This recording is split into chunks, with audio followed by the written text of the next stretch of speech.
এই গাইজ চাব পাৰে আপোনালোকে মই ইণ্ডিয়া গেটৰ ওচৰত আছোঁ। ইণ্ডিয়া গেটৰ এইটো ইণ্ডিয়া গেটৰ ফ্ৰণ্টতে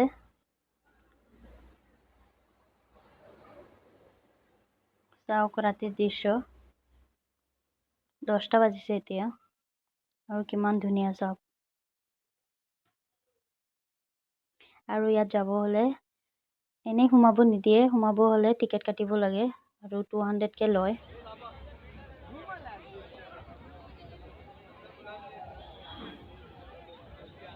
ইয়াত চাব পাৰে পানী জাহাজো আছে, নাও আছে, बोट আছে।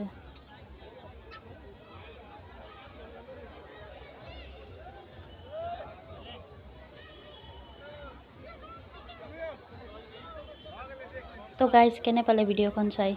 যদি ভাল লাগিছে লাইক কমেণ্ট ছাবস্ক্ৰাইব কৰিব।